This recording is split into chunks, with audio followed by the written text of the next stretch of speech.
Light camera অ্যাকশনে রাজধানীর উত্তরার এক শুটিং বাড়িতে এভাবেই চলছে পারিবারিক গল্পের নাটক স্কুল গেট, যে নাটকের প্রধান পাত্রপাত্রী মীর রাব্বি ও জাকিয়া বাড়ি মম।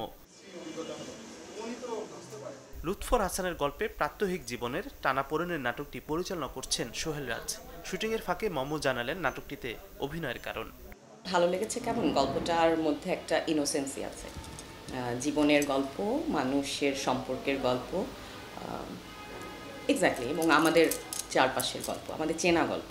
কিন্তু চেনা সিম্পল গল্প অনেক সময় আমরা মিস করি, আমাদের দেখতে ভালো লাগে। অনেক সময় আমরা এরকম অনেক সুন্দর সুন্দর সিনেমা দেখেছি, চেনা গল্প, কিন্তু এক্সিকিউশনটা সুন্দর বা সিম্পল মেলোডির একটা গল্প, ওরকম গল্প দেখতে ভালো লাগে। ভরাট কণ্ঠের সাথে পরিমিত অভিনয়ে দর্শকদের ভালো লাগায় পরিণত হয়েছেন অভিনেতা মীর রাব্বি। পারিবারিক গল্পের এ নাটকেও আছে তার সে চেষ্টা। আমরা তো সবসময় চাই একটা কাজ ভালো হোক, আর সেই ভালো হওয়ার পেছনে তো অনেক ছোট ছোট কম্পোনেন্টস কাজ করে। সবার আগে তো একটা সুন্দর লেখা, তারপরে আমরা কতটা অভিনয় করে সেটা ফুটিয়ে তুলতে পারলাম, আরও অনেক ছোট ছোট কম্পোনেন্টস থাকে, এডিট থেকে শুরু করে। তো আমরা অনেক আশাবাদী, কারণ এটা একটা খুব ইমোশনাল একটা গল্প।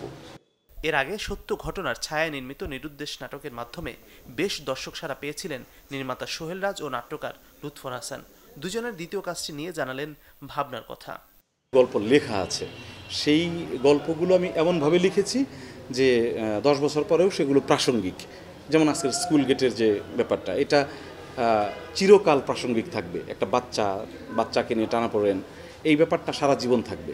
তো ফলে আমি এমন কিছু গল্প লিখে রেখেছি, এবং সোহেল রাজের সাথে মূলত আমার কাজ করার যে ব্যাপারটা, হ্যাঁ, আমি এটা বলবো না যে আমি আরও গল্প লিখতে চাই অনেকের সাথে, এরকম না। আসলে সোহেলের সাথে আমার একটা বন্ডিং তৈরি হয়েছে, সেই জায়গা থেকে একটা জার্নি শুরু হয়েছে। আমি জানি না কতদিন এই জার্নি থাকবে। একটা স্কুল গেটে অপেক্ষা থাকে, ইমোশন থাকে, আবেগ থাকে, ভালোবাসাকে বাঁচিয়ে রাখার অনুপ্রেরণা থাকে।